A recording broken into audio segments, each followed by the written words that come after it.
बेटा हम लोग पहुंचे अकाउंट्स में, कॉर्पोरेट अकाउंट में, चैप्टर का नाम वैल्यूएशन ऑफ शेयर्स। ये क्वेश्चन नंबर 21 है, सम्स वाले पेजेस, सुधीर सुधीर प्रकाशन। क्वेश्चन नंबर हर साल चेंज होगा, इसलिए आप लोग ये कंपनी का नाम याद रखो, अयोध्या लिमिटेड। क्वेश्चन नंबर जो भी हो। अब अयोध्या लिमिटेड, एक बार मैं बैलेंस शीट रीड करना शुरू करता हूँ। यहाँ पे 5000 इक्विटी शेयर ऑफ 100 ईच दिया हुआ है, ₹50 paid up. 30,000 equity share of ₹10 each दिया हुआ है। तो यहाँ पे जो पहले टाइप के इक्विटी शेयर्स हैं उसको हम नाम रखेंगे ए टाइप, और ए टाइप के जो इक्विटी शेयर्स हैं उनमें फेस वैल्यू ₹100 है, ये रहा ₹100। और जो दूसरे बी टाइप के इक्विटी शेयर्स हैं उनकी फेस वैल्यू जो है वो ₹10 है, ये रहा ₹10। तो एक ए टाइप है, एक बी टाइप है, तो इसका ध्यान दो, दोनों की फेस वैल्यू अलग अलग है। अगर आपको याद हो कि जब फेस वैल्यू अलग अलग होता है तो हमारे पहले मेथड में, बुक वैल्यू वाले मेथड में, स्टेप 7B होता है। अगर फेस वैल्यू अलग अलग हो तो यहाँ पे एक की फेस वैल्यू 100 है, एक की फेस वैल्यू 10 है। 10% preferential capital, reserve and surplus, 10% debentures, provident fund, depreciation fund, land and building का, मशीन का, workers accident compensation fund, asset side पे goodwill, land and building, machine, investments, shares of subsidiary company मतलब trading हुआ, 12% provident fund investment, ये भी trading हुआ, और 10% government bonds, ये नॉन ट्रेडिंग हुआ। Debtors minus BDR, stock, cash balance, preliminary expense. फिर लिखा हुआ है एडिशनल इन्फॉर्मेशन में, एडजस्टमेंट में, the market value of land and building is rupees 4,50,000. Rupees 7,500 dividend is received on the shares of subsidiary company. The average profit of Ayodhya Limited after providing 60% tax of the last 3 years is 1,22,000. The expected rate of return in capital employed is 10%. The goodwill of the company is to be calculated on the basis of 2 years purchase of super profit. From the above information, find out the intrinsic value and market value of equity shares. Total इस chapter में 3 ही method होते हैं, एक intrinsic value मतलब book value, एक intrinsic value मतलब book value, दूसरा market value, market value का दूसरा नाम यील्ड बेसिस, और तीसरा होता है फेयर वैल्यू। सब कुछ लिखा हुआ है, अगर आपने फास्ट फास्ट में नहीं सुना तो सब लिखा हुआ है नीचे, ध्यान से सुनना। पहला मेथड होता है इंट्रिंसिक वैल्यू, उसको बुक वैल्यू भी बोलते हैं, नेट एसेट मेथड भी बोलते हैं। दूसरा मेथड होता है मार्केट वैल्यू, उसको यील्ड बेसिस वैल्यूएशन भी बोलते हैं। और तीसरा होता है फेयर वैल्यू, वो इन लोगों ने नहीं पूछा है, लेकिन फेयर वैल्यू आधी लाइन का ही होता है, तो मैं सॉल्व कर दूंगा, सुनते रहो। ये अयोध्या लिमिटेड मैंने लिख के रखा है। सबसे पहले हम लोग निकालेंगे, इसको आप स्टेप 0 बोल सकते हो। ये आपको तीनों मेथड में काम आएगा कि कितने टाइप के, अलग अलग टाइप के इक्विटी शेयर्स थे, उनमें फेस वैल्यू कितनी थी, पेड अप कैपिटल कितना था, अनकॉल्ड अमाउंट कितना था। ठीक है, ये मैंने पूरा फॉर्मेट बना के रखा है। फिर यहां से हमारा पहला मेथड शुरू होता है। पहले मेथड में ये गुडविल वगैरह मैं समझाऊंगा क्या होता है। आपको क्या करना है, आपको सबसे पहले एक ब्लैंक फॉर्मेट बनाना है तीनों मेथड का। कोई भी आंसर शुरू करने से पहले आपको पहले 10-15 मिनट तो लग जाएंगे ब्लैंक फॉर्मेट बनाने में। ये ब्लैंक फॉर्मेट आपको बनाना है। जैसे capital employed for goodwill, step 1, पहले मेथड का step 1, capital employed for goodwill. इसके बाद स्टेप 2, एक्सपेक्टेड प्रॉफिट। इसके बाद step 3, average profit for goodwill. Average profit for goodwill में एडजस्टमेंट्स होती है, फिर सिंपल एवरेज या वेटेड एवरेज होता है, फिर आईटीडी फॉर्मेट होता है। एवरेज प्रॉफिट फॉर गुडविल में आईटीडी फॉर्मेट होता है, फिर सुपर प्रॉफिट आता है। ये सब फॉर्मेट बनाने में आपको टाइम लग जाएगा। अभी तक तो मैंने एक भी स्टेप, एक भी एडजस्टमेंट सॉल्व नहीं किए, पर ये फॉर्मेट बनाने में ही टाइम लग जाएगा, आपको भी टाइम लगेगा। पहले ये टाइम वेस्ट करना ही पड़ता है, 10-15 मिनट लगते हैं और सारे स्टेप्स लिखने पड़ते हैं। फिर स्टेप 6 आएगा, कैपिटल एम्प्लॉयड फॉर शेयर्स। फिर स्टेप 7 आएगा, बुक वैल्यू। इसमें अगर फेस वैल्यू सेम हो दोनों टाइप के इक्विटी शेयर्स की तो स्टेप 7A होता है, और फेस वैल्यू अलग अलग हो तो 7B होता है। फिर 7B के अंदर भी तीन स्टेप्स होते हैं, फर्स्ट और सेकंड और थर्ड। ऐसे 7B के अंदर भी 3 स्टेप्स होते हैं।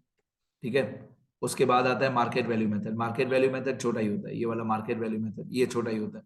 इसमें 3 स्टेप्स होते हैं, एक एवरेज प्रॉफिट फॉर शेयर्स, उसमें एडजस्टमेंट, सिंपल एवरेज और वेटेड एवरेज, और स्पेसिमेन। इसका जो स्पेसिमेन होता है वो होता है TGD। Average profit for goodwill होता है, उसमें होता है ITD, और एवरेज प्रॉफिट फॉर शेयर्स में होता है TGD।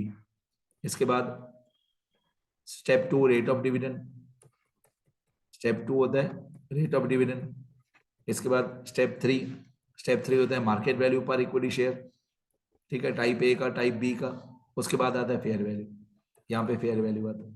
ठीक है, तो ये सब धीरे धीरे मैं बताते जाऊंगा कि कौन सी अमाउंट कैसे आएगी, राइट। यहाँ तक हमारा ब्लैंक फॉर्मेट था, अभी तक मैंने कुछ स्टार्ट नहीं किया। तो हमेशा के जैसे पहले मैं एडजस्टमेंट से शुरू करता हूँ। पहले पूरा ब्लैंक फॉर्मेट बनाने में आपको बहुत टाइम जाएगा, पर बनाना ही पड़ेगा। चलो स्टेप 0 से स्टार्ट करते हैं। टाइप ए में कितने शेयर्स थे? टाइप ए में 5000 शेयर्स थे of 100 each, 50 rupees paid up. हमेशा आउटर कॉलम की जो अमाउंट होती है बैलेंस शीट में, क्वेश्चन में, वो पेड अप कैपिटल ही होता है। हमेशा जो आउटर कॉलम में जैसे 2,50,000 दिया हुआ है, ये हमेशा पेड अप कैपिटल ही होता है। तो 5000 share of 100 each, 50 paid up, ये टाइप ए वाले इक्विटी शेयर्स। तो मैं अब टाइप ए में लिखूंगा मैं 5000 शेयर्स ऑफ रुपीज 100 ईच, उससे 50 पेड अप है, तो 5000 shares 50 paid up. Obviously 5000 shares पे 50 पेड अप है, तो बाकी 50 अनकॉल्ड होगा। तो ये है फेस वैल्यू, ये पहला कॉलम है फेस वैल्यू के इक्विटी शेयर्स की फेस वैल्यू कितनी है। दूसरा कॉलम है पेड अप कैपिटल के कितना पेड अप है, और तीसरा जो कॉलम है वो है अनकॉल्ड अमाउंट, कितना हमको इक्विटी शेयर से पैसा लेना बाकी है। ये तीनों अलग अलग बातें हैं। फेस वैल्यू अलग बात है, पेड अप कैपिटल अलग बात है, और अनकॉल्ड अमाउंट अलग बात है। तो हमारे जो इक्विटी शेयर्स हैं टाइप ए वाले, उसमें 5000 शेयर्स है ऑफ 100 ईच, तो मल्टीप्लाई करके 5 लाख आएगा। इस 5000 शेयर्स पे 50 पेड अप है, तो ये आएगा 2,50,000। और बाकी का 5000 शेयर्स पे 50 अनकॉल्ड होगा, तो 2,50,000 अनकॉल्ड होगा। मतलब 5 लाख रुपए में से 2,50,000 पेड अप है और 2,50,000 अनकॉल्ड है। अभी टाइप बी वाले जो शेयर्स हैं, उसमें 30,000 शेयर्स ऑफ 10 ईच है, और आउटर कॉलम में 3 लाख लिखा हुआ है, मतलब फुल्ली पेड अप है। 30,000 इंटू 10, 3 लाख, तो ये फुल्ली पेड अप है टाइप बी वाले। तो टाइप बी वाले जो शेयर्स हैं वो 30,000 शेयर्स हैं ऑफ रुपीज 10 ईच, तो ये 3 लाख होता है। अब ये 30,000 शेयर्स ऑफ 10 ईच, ये फुल्ली पेड अप है, तो अनकॉल्ड अमाउंट होगा 30,000 शेयर्स पे 0 रुपीज, तो अनकॉल्ड अमाउंट 0 आएगा। अब इनका टोटल कर लेते हैं, तो नंबर ऑफ शेयर्स हुआ 5000 और 30,000, 35,000। अमाउंट हुआ 5 लाख और 3 लाख, 8 लाख।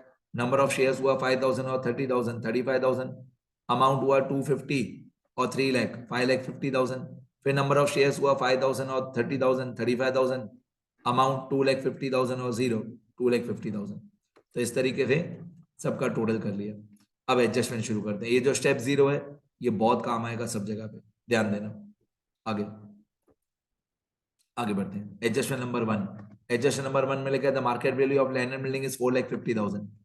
ये नेट एसेट वाले मेथड में, बुक वैल्यू वाले मेथड में स्टेप 1 में आएगा। लैंड एंड बिल्डिंग की मार्केट वैल्यू 4,50,000। तो पहला मेथड मतलब बुक वैल्यू मेथड, इसका पहला स्टेप मतलब कैपिटल एम्प्लॉयड फॉर गुडविल, इसके अंदर 4,50,000 आएगा। ये हमारे लैंड एंड बिल्डिंग की मार्केट वैल्यू। तो मैं यहाँ पे लिखूंगा लैंड एंड बिल्डिंग। एक बार फॉर्मेट बन गया ना, तो सब कुछ जल्दी जल्दी होते जाएगा। ये लैंड एंड बिल्डिंग की हमारी मार्केट वैल्यू 4,50,000। आगे और क्वेश्चन में क्या दिया हुआ है? फिर क्वेश्चन में लिखा हुआ है ₹7,500 received dividend is received on shares of subsidiary company. अब ये समझने जैसा है, सब्सिडियरी कंपनी का डिविडेंड 7,500 हमको मिला, तो आप इसको ऐसे बोल सकते हो इंटरेस्ट रिसीव्ड या डिविडेंड रिसीव्ड या income received on trading investments. Subsidiary company के जो शेयर्स हैं वो हमारी ट्रेडिंग इन्वेस्टमेंट होती है। दिमाग लगाओ, इंटरेस्ट रिसीव्ड या dividend received on trading investments हमारे 11 के 11 स्टेप्स में कहीं पे भी नहीं आता है। मैं 11 स्टेप क्यों बोल रहा हूं? पहले मेथड के 7 स्टेप, दूसरे मेथड के 3 स्टेप और तीसरे मेथड का 1 स्टेप। 7 और 3 और 1, 11 स्टेप। 11 के 11 स्टेप में ये 7,500 कहीं पे भी नहीं आएगा। तो मैं सीधा लास्ट में जहां सम खत्म हो जाता है वहां पे मैं लिखता हूँ रूल्स, थियरी वाले पेजेस, और आप लोग ये नोट करना प्लीज। ये रूल्स और मैं थियरी वाले पेजेस में लिखता हूँ कि पहली पॉइंट, इंटरेस्ट और dividend received on trading investments is not recorded anywhere। मतलब ये आपको कहीं पे भी नहीं लिखना है, 11 के 11 स्टेप में कहीं पे भी नहीं लिखना है।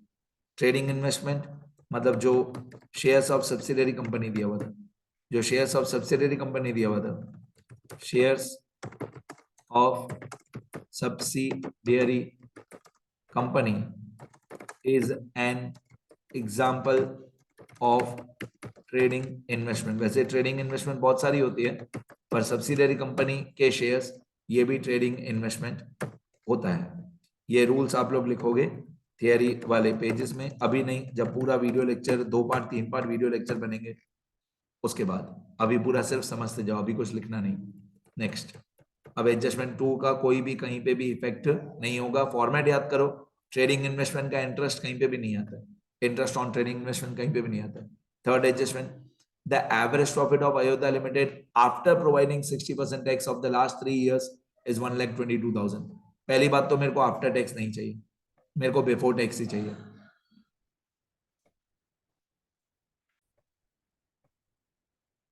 तो आगे बढ़ते हैं। ये जो एवरेज प्रॉफिट है ये आफ्टर प्रोवाइडिंग टैक्स है। सबसे पहले ये जो आफ्टर टैक्स है मैं इसको बिफोर टैक्स बनाऊंगा। आफ्टर प्रोवाइडिंग 60% टैक्स 1,22,000 है। अब मैं इसको स्टेप 3 में लेके जाता हूँ। कितनी अमाउंट थी मैं भूल गया, 1,22,000 था, 1,22,000 ये रहा। ठीक है, अब ये 60% टैक्स है। अब सुनते जाओ, यहाँ पे स्टेप 3A में या 3B में यहाँ पे मैं लिख देता हूँ कि 1,22,000 जो है इधर 3A में लिख देता हूँ। ये 1,22,000 जो है ये आफ्टर प्रोवाइडिंग टैक्स है। ठीक है, अब मैं सपोज करता हूँ, suppose profit before tax, suppose profit before tax is 100%। इसमें दे less tax, tax will be, tax will be 100 का 60%, 60। Suppose profit before tax is 100%। ठीक है, उससे देर टैक्स क्वेश्चन में दिया हुआ है 60%। तो suppose profit before tax is 100, tax is 60। अब 100 में से 60 माइनस करोगे तो आपका जो प्रॉफिट आफ्टर टैक्स आएगा वो 40 आएगा। So profit after tax will be 40। मतलब ये जो 1,22,000 है, 1,22,000 है, ये आपका 40% है। ठीक है, अभी मैं क्रॉस मल्टीप्लाई करूंगा कि 40% इक्वल टू 1,22,000, तो 100% इज इक्वल टू कितना, तो हमारा प्रॉफिट बिफोर टैक्स आ जाएगा। तो profit before tax is equal to ये वाला 1,22,000 मल्टीप्लाई बाय 100 डिवाइडेड बाय 40। तो ये आएगा 1,22,000 मल्टीप्लाई बाय 100 डिवाइडेड बाय 40। तो हमारा प्रॉफिट बिफोर टैक्स आ जाएगा, ये आ जाएगा equal to 1,22,000 multiply by 100 divided by 40, multiply by 100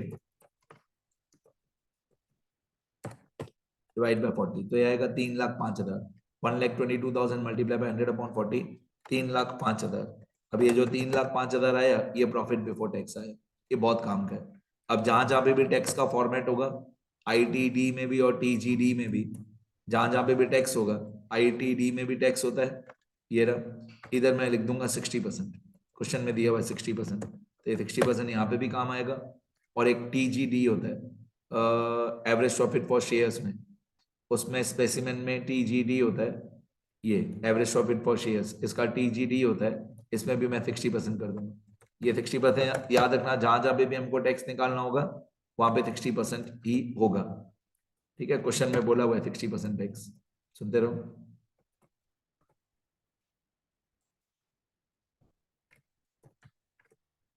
आगे। और देखें क्वेश्चन में क्या दिया हुआ है। मैंने प्रॉफिट बिफोर टैक्स निकाल लिया 3,05,000 रुपए, 3,05,000 रुपीज, ये प्रॉफिट बिफोर टैक्स आ गया। फिर जैसे जैसे सॉल्व करते जाएंगे तो मैं आगे बता दूंगा। The expected rate of return is 10%। ये 2 जगह पे काम आता है। मेरे को कहते हैं फॉर्मेट याद है पूरा कि कौन से स्टेप में कहाँ पे क्या काम आता है। यदि एक्सपेक्टेड प्रॉफिट है 10%, तो ये पहले मेथड के स्टेप 2 में काम आता है और दूसरे मेथड के स्टेप 3 में काम आता है। एक्सपेक्टेड प्रॉफिट मेरे को क्या फॉर्मूला अच्छे से याद है सारे। पहले थियरी वाले पेजेस, जैसे मैं हमेशा बोलता हूँ, रूल्स वाले पेजेस, थियरी वाले पेजेस। तो expected rate of return 10%, first method का स्टेप 2, ये फर्स्ट मेथड का स्टेप 2 है, इसमें एक्सपेक्टेड रेट ऑफ रिटर्न 10% आपको काम आएगा। तो expected rate of return is 10%, तो ये मैंने यहाँ पे लिख दिया 10%, ये 10। तो एक ये 10% यहाँ पे काम आएगा, एक्सपेक्टेड रेट ऑफ रिटर्न। ठीक है, दूसरा ये जो 10% है ये आपको काम आएगा सेकंड मेथड के स्टेप 3 में। सेकंड मेथड, यहां से सेकंड मेथड स्टार्ट होता है ये वाला। सेकंड मेथड के स्टेप 3 में आपको काम आएगा। ये सेकंड मेथड है, इसका स्टेप 3 होता है मार्केट वैल्यू पर शेयर। जो इसका स्टेप 3 होता है मार्केट वैल्यू पर शेयर, इसमें अपॉन में ये एक्सपेक्टेड रेट ऑफ रिटर्न 10 और यहाँ पे भी एक्सपेक्टेड रेट ऑफ रिटर्न 10, ये काम आता है यहाँ पे। ठीक है, एक्सपेक्टेड रेट ऑफ रिटर्न 10 यहाँ पे हमको काम आएगा। तो ये मार्केट वैल्यू का फॉर्मूला होता है, अगर आपको याद नहीं है तो याद कर लो। Market value per equity share equal to rate of dividend multiply by paid up value per share upon expected rate of return. तो ये टाइप ए की मार्केट वैल्यू है, ये टाइप बी की मार्केट वैल्यू है, दोनों में अपॉन में डिवाइड बाय 10 की है। डिवाइड बाय 10 मतलब जो एक्सपेक्टेड रेट ऑफ रिटर्न है वो, ठीक है, जितना हमारा एक्सपेक्टेड रेट ऑफ रिटर्न है वो डिवाइड बाय 10 किया वो। ठीक है, चलो आगे बढ़ते हैं। तो दो जगह पे काम आता है एक्सपेक्टेड रेट ऑफ रिटर्न, पहले मेथड में स्टेप 2 जो एक्सपेक्टेड प्रॉफिट निकालते हैं वहां पे, और दूसरे मेथड का स्टेप 3 उसमें expected rate of return divide हो जाता है। चलो आगे बढ़ते हैं। फिर आपको दिया हुआ है क्वेश्चन में the goodwill of the company is to be calculated on the basis of 2 years purchase of super profit. ये पहले मेथड का step 5, 2 years purchase of super profit. तो जो पहले मेथड का स्टेप 5 होगा जिसमें गुडविल आता है, उसमें 2 years परचेज हमको काम आएगा। ये पहले मेथड का स्टेप 5, इसमें number of years of purchase आएगा 2 years purchase. Number of years of purchase 2 years purchase आएगा यहाँ पे। तो जब भी हम गुडविल निकालेंगे तो सुपर प्रॉफिट मल्टीप्लाई में number of years of purchase, तो इसमें आएगा हमारा 2 years परचेज। ठीक है, तो ये गुडविल की वैल्यू यहाँ से आ जाएगी। जब हम गुडविल निकालेंगे तो मल्टीप्लाई बाय 2 years परचेज करेंगे। ठीक है बेटा, ओके। अब एडजस्टमेंट्स में एक चीज मैं और बता दूं, यहाँ पे जो मैं स्टार्टिंग में हर क्वेश्चन में लिखता हूँ कि फर्स्ट मेथड से पहले, ये फर्स्ट मेथड जब भी मैं स्टार्ट करता हूँ तो मैं ऐसा लिखता हूँ, here new value of goodwill is not given. Goodwill की न्यू वैल्यू नहीं दी हुई है, क्योंकि लास्ट एडजस्टमेंट में बोला हुआ है ना कि goodwill is valued at 2 years purchase of super profit, मतलब गुडविल की न्यू वैल्यू एडजस्टमेंट में दी हुई नहीं है। तो जब गुडविल की न्यू वैल्यू नहीं दी हुई होती है, here new value of goodwill is not given, तब हम लोग क्या करते हैं, here new value of goodwill is not given, so in first method मतलब book value method, all 7 steps will be done. मतलब स्टेप 1 से लेकर 7 तक सातों करने पड़ेंगे, क्योंकि गुडविल की न्यू वैल्यू दी हुई नहीं है। एक बार रफली मैं आपको एडजस्टमेंट रिवाइज करा देता हूँ। Market value of land and building first method के कैपिटल एम्प्लॉयड में एसेट्स में, dividend on subsidiary company shares कहीं पे भी नहीं, प्रॉफिट आफ्टर टैक्स 1,22,000, ये 40% है, तो 100% कितना होगा 3,05,000। एक्सपेक्टेड रेट ऑफ रिटर्न 10% पहले मेथड के स्टेप 2 में मल्टीप्लाई होगा और दूसरे मेथड के स्टेप 3 में डिवाइड होगा। Goodwill is to be valued at 2 years purchase, पहले मेथड का स्टेप 5। फिर from the above information find out intrinsic value and market value. बस बाकी नेक्स्ट वीडियो लेक्चर में। ठीक है, अभी कुछ लिखने की जरूरत नहीं है, पूरा कंप्लीट हो जाए बाद में लिखना।